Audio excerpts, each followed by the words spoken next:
স্টাম্পে বল লাগার পরেও অল্পের জন্য বেঁচে যান, কিন্তু কে জানতো চিৎপটাং হয়ে পড়ে যাবার মতোই ওয়ানডে থেকে পড়ে যাবে স্টিভ স্মিথের নাম।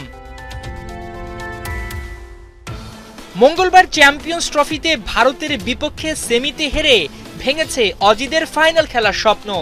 একই সাথে ভেঙেছে ওয়ানডেতে অজি কাপ্তান স্মিথের সামনে আগানোর পরিকল্পনা। হয়তো শিরোপা জিতলে সেই ম্যাচটি হতো ওয়ানডে ক্যারিয়ারের শেষ ম্যাচ, কিন্তু ভাগ্য সহায় হয়নি। এখানেই থামতে হচ্ছে এই তারকা ক্রিকেটারকে। রোহিত বিরাটদের বিপক্ষে ম্যাচ হারের পরেই নিজের থামার কথা সতীর্থদের জানিয়ে দেন স্মিথ। জানান 2027 ওয়ানডে বিশ্বকাপ হতে এখনো 2 বছর বাকি। সেই বিশ্বকাপের জন্য অজিদের প্রস্তুত করতেই নাকি নিজেকে সরিয়ে নিয়েছেন তিনি। পরের বিশ্বকাপের জন্য এখনই অস্ট্রেলিয়ার দল গোছানো শুরু করা দরকার বলে মনে করছেন স্মিথ। বয়সটা 35-এ ঠেকেছে, চাইলেই স্মিথ পারতেন গায়ের জোরে ওয়ানডে দলে খেলে যেতে, কিন্তু দলের জন্য বাধা হতে চাননি।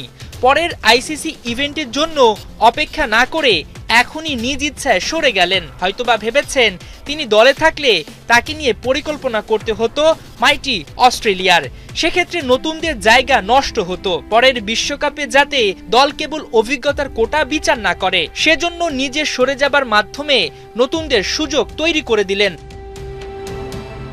2010 সালে ওয়ানডে ক্যারিয়ারে পা ফেলা অজি ব্যাটার খেলেছেন 170 ম্যাচ, 154 ইনিংসে করেছেন প্রায় 6000 রান। এ সময়টায় ব্যাটিং করেছেন প্রায় 44 গড়ে, সেঞ্চুরির দেখা পেয়েছেন 12টি, 50 35টি। ওয়ানডে ক্যারিয়ারটা বেশ রঙিন করেই জার্সিটা তুলে রাখছেন স্মিথ। 2010 ও 2023 দুইটা ওয়ানডে বিশ্বকাপের দলে ছিলেন এই অজি ক্রিকেটার।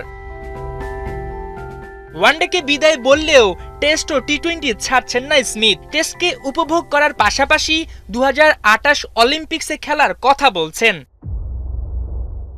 মাহমুদুল হাসান সজীব, 71।